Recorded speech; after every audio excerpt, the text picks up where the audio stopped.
Hindi lahat ng pag-ibig ay nagsisimula sa isang tinginan. Minsan, nagsisimula ito sa isang taong marunong makinig sa mga hinaing na matagal nang walang gustong makarinig. Magandang araw, Miss Hart, at sa lahat ng nakikinig sa inyong programa. Itago niyo na lamang ako sa pangalang Chloe, 30 taong gulang. May maayos ng trabaho at maraming nagsasabi na maayos na rin ang buhay ko.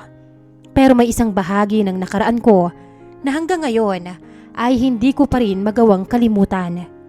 Hindi ko akalaing darating ang araw na aaminin ko ito sa publiko. Pero ang ganitong tao ay dapat ipagyabang sa lahat. Marahil ay handa na rin akong tanggapin na hindi lahat ng pagmamahal ay kailangang magkaroon ng masayang wakas. 5 taon na ang nakalipas nang magsimula ang lahat. Noon ay empleyado ako sa isang accounting firm sa Maynila. Sa umaga ay nagtatrabaho ako at sa gabi naman ay kumukuha ako ng master's degree sa isang pampublikong universidad. Pangarap kong ma-promote bilang senior accountant upang mas matulungan ko ang pamilya ko sa probinsya. Ngunit hindi naging madali ang lahat. Ako ang panganay sa 3 magkakapatid. May sakit sa puso ang nanay ko at hindi na halos makapagtrabaho ang tatay ko dahil sa rayuma. Kada katapusan ng buwan ay halos wala nang natitira sa sahod ko matapos kong makapagpadala ng pera sa kanila. Madalas ay overtime pa ako sa opisina. Kapag gabi naman, halos nakapikit na akong pumapasok sa klase dahil sa sobrang pagod na nararamdaman ko. May mga pagkakataong naiisip ko nang huminto na lamang sa pag-aaral. Pero sa tuwing tatawag ang nanay ko at sasabihing, "Anak, konting tiis na lang. Alam naming makakaya mo." Muli akong lumalaban. May nobyo rin ako noon, si Marvin. 7 taon na kaming magkasintahan. Noong una, siya ang naging sandalan ko sa lahat ng problema. Pero habang tumatagal, Miss Hart, pakiramdam ko ay ako na lang ang bumubuhat sa relasyon namin. "Chloe, baka naman pwede kang makahiram muna sa office nyo," sabi niya minsang magkausap kami sa telepono. "Para saan na naman?"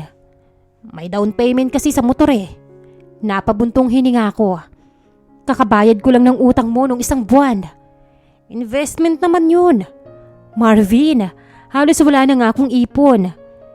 Ikaw naman ang may mas malaking sahod sa atin eh." Parang may kumurot sa dibdib ko sa narinig. Ni hindi ko nga maalala kung kailan niya huling tinanong kung kamusta na ako.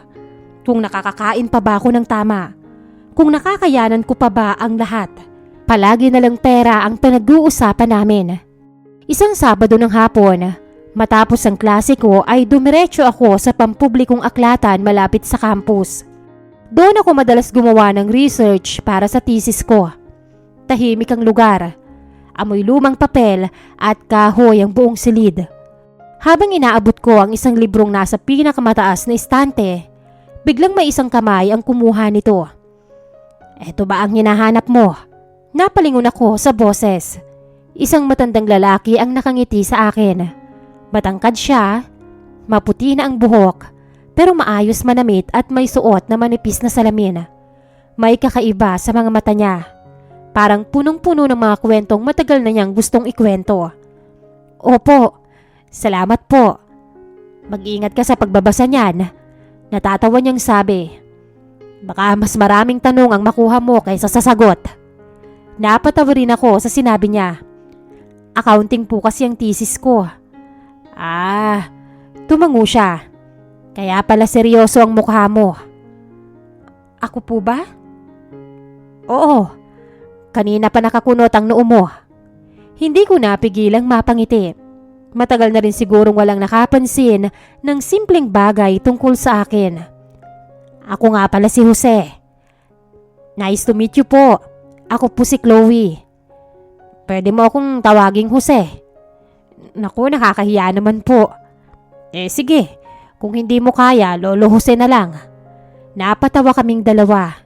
Hindi ko alam noon na ang simpleng pagkakausap naming yon ang magiging simula ng pagbabagong hindi ko inaasahan, Miss Hart.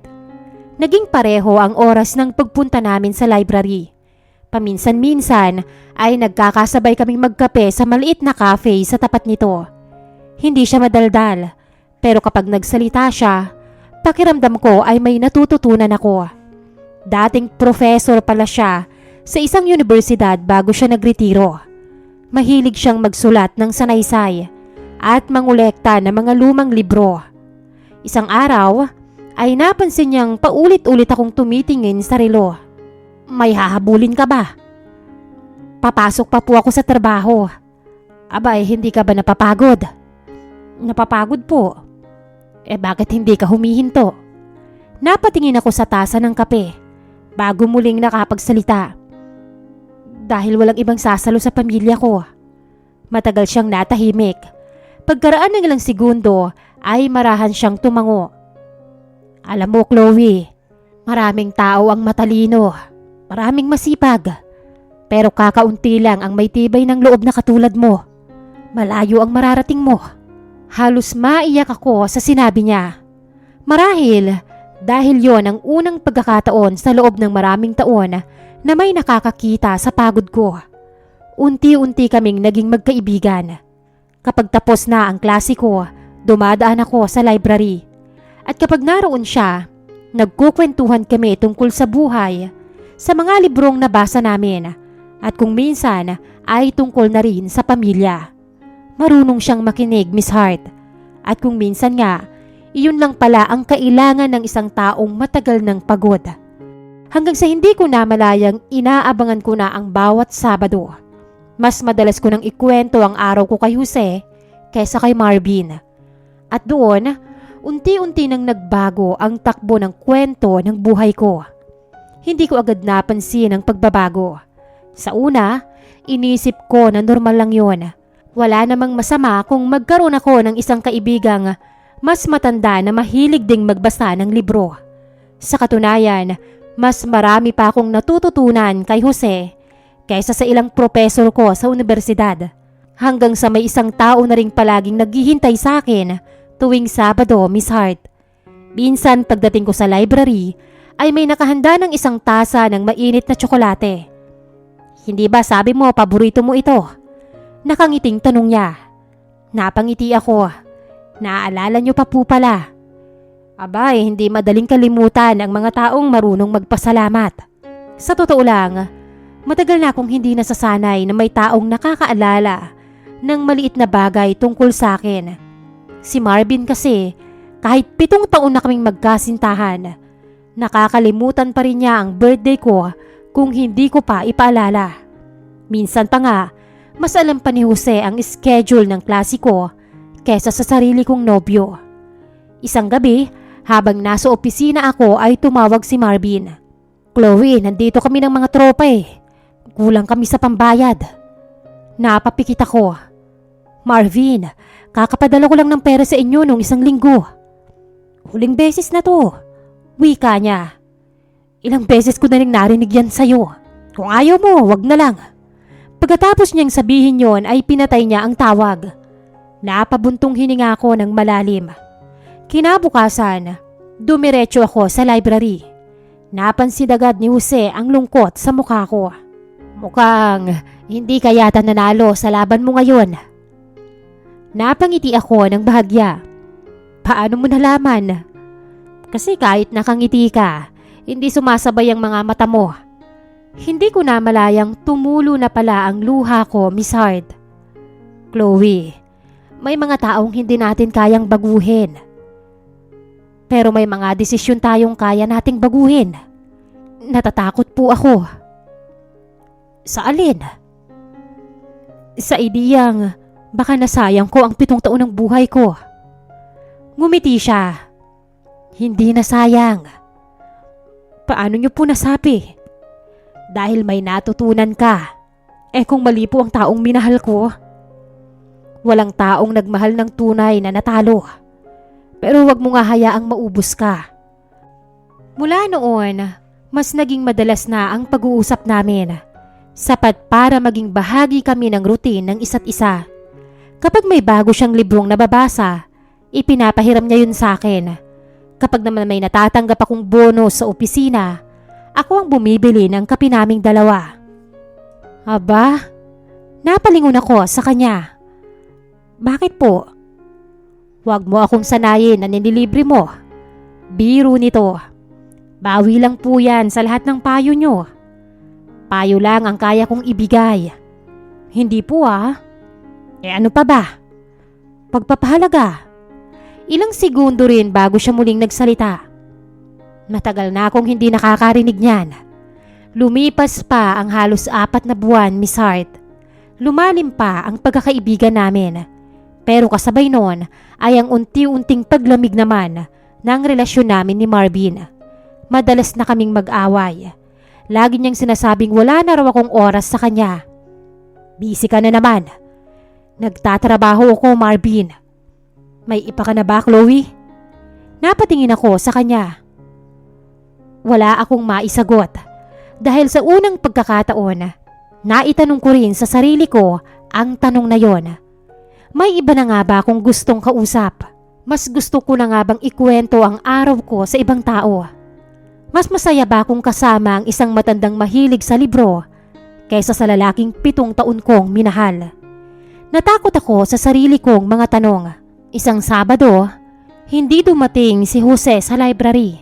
Akala ko may lakad lang siya. Pero kinabukasan wala pa rin. Nang sumunod na linggo, hindi ko na napigilang dumaan sa bahay niya. Kinakabahan ako nang walang sumasagot sa gate. Maya-maya ay isang kasambahay ang lumabas. Kayo po ba si Ma'am Chloe? Opo, ako nga po. Kanina pa po kayo hinihintay ni Sir Jose. Bigla akong kinabahan. Pagpasok ko sa loob ng bahay ay nakita ko siyang nakaupo sa veranda. Mas maputla siya kaysa sa dati. Lo, ngumiti siya. Naku, mukhang pinag-aalala kita. May sakit po ba kayo? Konti, mataas lang ang blood pressure. Pero alam kong hindi yun ang buong katotohanan. Mas pumayat siya at mas mabagal siyang kumilos. Paminsan-minsan ay napapahawak rin siya sa dibdib niya. Nagpatingin na po ba kayo? Tumatanda lang, Chloe. Huwag niyo pong biruin ang kalusugan niyo.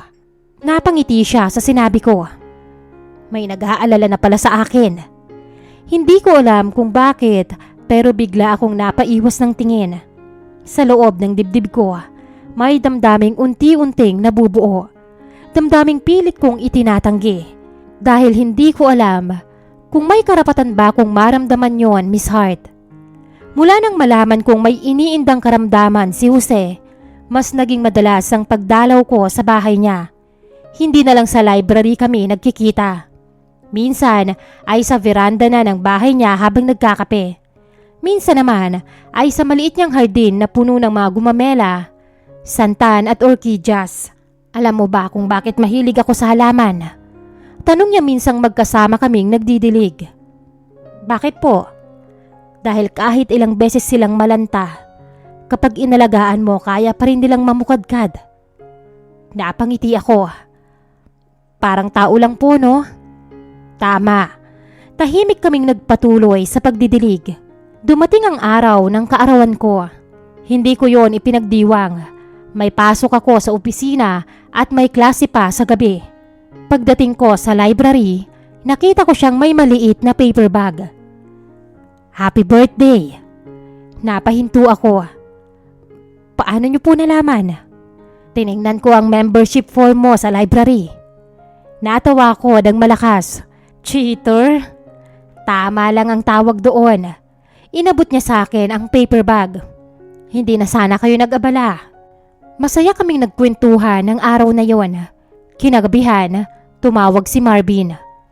Nakalimutan kong birthday mo ngayon. Napangiti ako ng mapait. Ayos lang. Huwag ka nang magtampo. Hindi ako nagtatampo, Marvin. Busy lang kasi ako alam mo na. Hindi mo naman kailangang magpaliwanag Pagkatapos ng tawag, ay matagal akong nakatitig sa cellphone. Hindi na ako nasasaktan, Miss Hart. Doon ko unang napagtanto na baka matagal nang wala ang pagmamahal ko kay Marvin. Ang natitira na lang ay ang nakasanayan. Ilang araw matapos yon ay niyaya ako ni Marvin na magkita. Sa maliit naming paboritong restaurant ay tahimik kaming kumain. Hanggang siya na ang unang nagsalita. Chloe, May iba ka na ba? Napabuntong hininga ko. Bakit mo na itanong? Kasi pakiramdam ko, matagal ka nang wala sa relasyon natin. Hindi ako sumagot dahil alam kong may katotohanan naman ang sinabi niya. Ako ba ang dahilan? Mahina akong tumango. Hindi na tayo pareho ng pangarap, Marvin.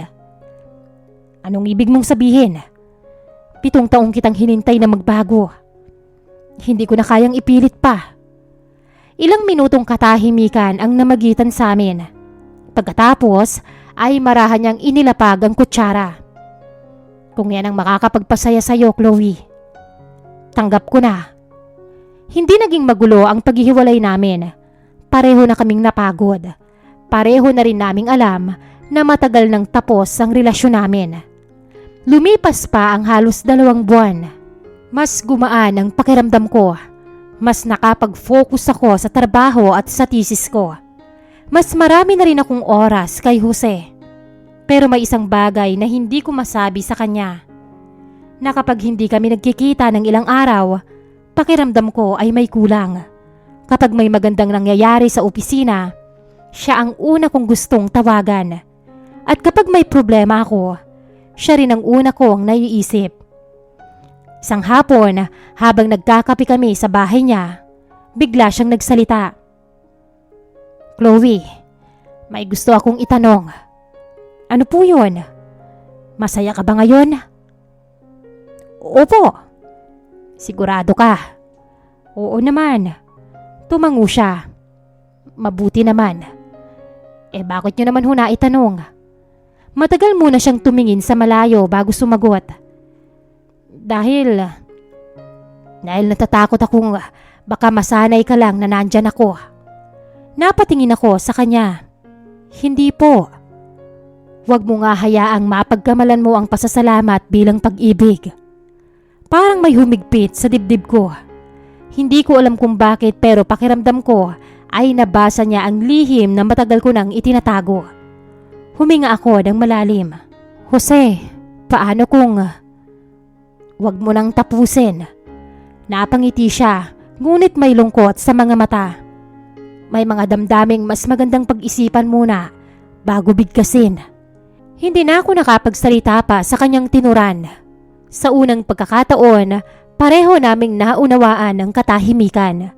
At pareho rin naming alam na unti-unti nang nagbabago ang pagkakaibigan naming dalawa. Hindi na ako mapakali matapos ang pag-uusap naming yon. Paulit-ulit na pumapasok sa isip ko ang mga sinabi ni Jose. Huwag mo nga hayaang mapagkamalan mo ang pasasalamat bilang pag-ibig. Ilang gabi akong hindi nakatulog sa salitang yon. Pinipilit kong kumbinsihin ang sarili kong tama siya. Baka nga utang na loob lang ang lahat. Baka dahil sa mga panahong pakiramdam ko ay nag-iisa ako, siya lang ang taong tunay na nakinig sa akin. Pero habang mas sinusubukan kong lumayo, mas lalo ko naman siyang hinahanap, Miss Hart. Lumipas ang 2 linggo na hindi ako dumaan sa library. Nagpakalunod ako sa trabaho. Tinanggap ko ang lahat ng overtime na pwede kong pasukan. Kahit Sabado ay nasa opisina ako. Akala ko kapag naging abala ko, mawawala rin ang nararamdaman ko. Pero nagkamali ako doon. Isang Sabado ng hapon, habang pauwi ako ay may tumawag sa akin. Si Aling Rosa, ang kasambahay ni Lolo Jose. Ma'am Chloe, pwede po ba kayong dumaan? Bakit po, Aling Rosa? Nasa ospital po si Sir Jose. Parang may malamig na tubig na ibinuhos sa buong katawan ko. Ano pong nangyari? Hinimatay po siya kanina. Hindi ko na hinantay pang matapos ang paliwanag. Agad akong sumakay ng taxi. At habang nasa biyahe, hindi ko na malayang umiiyak na pala ako. Paulit-ulit ang dasal ko. Pagdating ko sa ospital, ay nadatnan kong nakaupo siya sa kama. May dextrose siya ngunit nakangiti pa rin. Oh, bakit parang ikaw ang mas mukhang may sakit? Hindi ko napigilang mapaluha. Pinag-alala mo ko.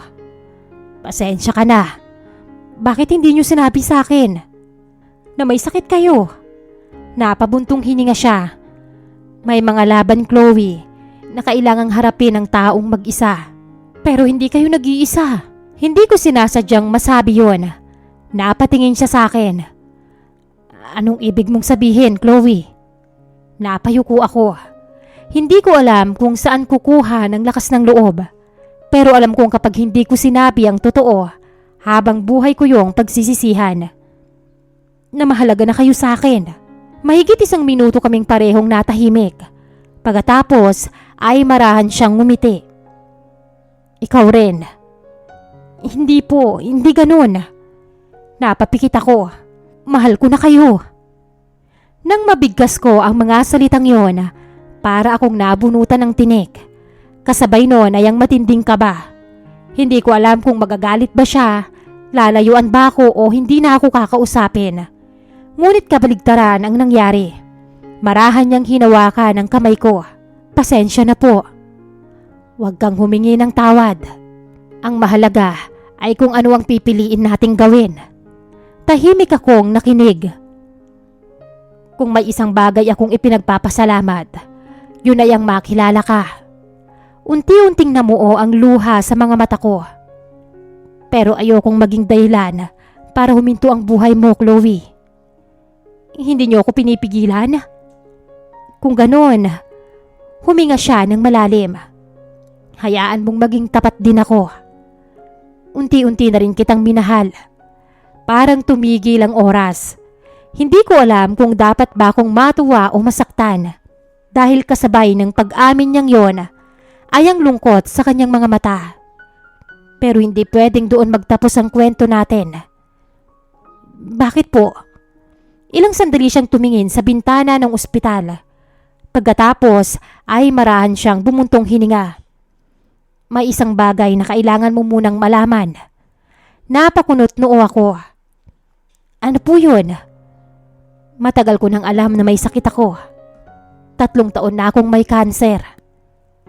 Stage 4. Tinanggap ko na yun. Parang gumuho ang mundo ko. Pero hindi pa po tayo huli. Marami ng gamot ngayon. Ngumiti siya. Alam kong susubukan mong iligtas ako. Hindi ko po kayo iiwan. Tumayo siya at marahang niyakap ako. Puno ng lungkot. Chloe, kung talagang mahal mo ko, doon pa lang sa salitang yon ay napaiyak na ako. Ipangako mong ipagpapatuloy mo ang buhay mo kapag nawala na ako. Hindi ako nakasagot. Mas lalo kong hinigpitan ang yakap sa kanya at masuyo siyang hinagkan sa labi.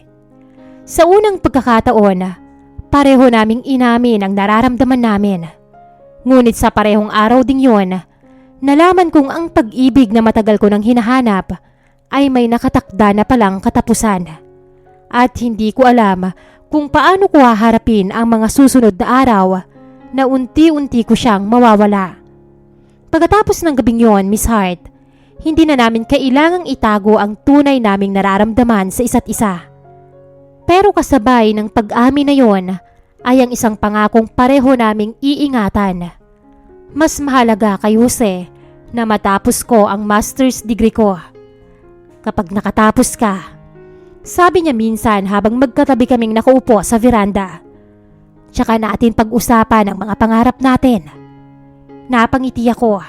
Kasama ba ako sa mga pangarap mo? Marahan siyang tumawa. Matagal ka nang kasama ron. Napahilig ako sa balikat niya. Tahimik naming pinanood ang paglubog ng araw. Sa mga sandaling yon, pakiramdam ko ay wala nang kulang sa buhay ko, Miss Hart. Halika na, pumasok na tayo. Nilambing ko siya habang papasok kami sa loob at kita ko ang saya sa mga mata niya. At habang papalapit ang pagtatapos ko, lalo namang humihina ang katawan ni Jose. May mga araw na hindi na siya makatayo ng matagal. May mga gabing nahihirapan siyang huminga. Madalas ay sinasamahan ko siya sa chemotherapy niya. Kapag sinusubukan niyang magbiro, napapangiti na lang ako. At kapag palihim naman siyang napapangiwi sa sakit, palihim din akong umiiyak sa comfort room ng ospital. Ayokong makita niya na nangihina ako dahil alam kong mas masasaktan siya. Isang gabi, habang pauwi kami mula sa ospital, bigla siyang nagsalita. Chloe, Kapag wala na ako, huwag mong ikukulong ang sarili mo sa alaala ko. Hindi ako sumagot. Huwag mong isipin na pagtataksil kong muli kang mamahalin ng iba. Mahigpit kong hinawakan ang kamay niya. Pero hindi ko kayang gawin yun. Ngumiti siya. Ngayon lang yan. Dumating ang araw ng pagtatapos ko. Suot ko ang toga habang hawak ang diploma. Punong-puno ng tao ang auditorium. Nasa unang hanay ang nanay ko at ang bunso kong kapatid. Pero ang hinahanap na mga mata ko ay iisa lang. Si Jose. Ilang minuto bago magsimula ang programa, nakita ko siyang dahan-dahang naglalakad papasok. Nakasuot siya ng puting long sleeve at dala ang paborito niyang baston. Pumayat na siya. Pero nang magtagpo ang mga mata namin, ganun pa rin ang mga ngiti niya. Punong-puno ng pagmamalaki. Pagkatapos ng seremonya, lumapit siya sa akin. Hindi ba sabi ko sa iyo noon, napangiti ako. Ano yun? Malayo ang mararating mo. Hindi ko napigilang yakapin siya ng mahigpit. Maraming salamat. Umiling-iling siya. Hindi, ikaw ang gumawa niyan. Maya-maya ay inilabas niya ang isang maliit na kahon na ibinalot ng lumang kayumangging papel. Ito ang regalo ko sa'yo. Hindi na kailangan. Buksan mo. Pagbukas ko ay isang lumang fountain pen ang nakita ko. Kasama nito ay isang sobre. Huwag mo munang basahin. Bakit naman? Kapag mag-isa ka na, doon mo basahin. Tumango ako sa kanya. Hindi ko alam kung bakit pero pakiramdam ko ay gusto niyang tandaan ko ang bawat segundo ng araw na yon. 3 araw matapos ang graduation ko, habang nasa opisina ako ay tumawag si Aling Rosa. Pagkarinig ko pa lang sa boses niya ay kinabahan na ako. Ma'am Chloe. Po. Wala na po si Sir Jose. Parang tumigil ang mundo ko. Hindi ko na maalala kung paano ako nakarating sa bahay. Hindi ko na rin maalala kung ilang oras akong umiyak sa tabi ng kanyang kabaong. Pakiramdam ko, kasama niyang inilibing ang isang bahagi ng puso ko. Pagkaraan ng libing, inabot sa akin ng abogado ni Jose ang isang kahon. Iniwan ito ni Sir Jose para sa inyo.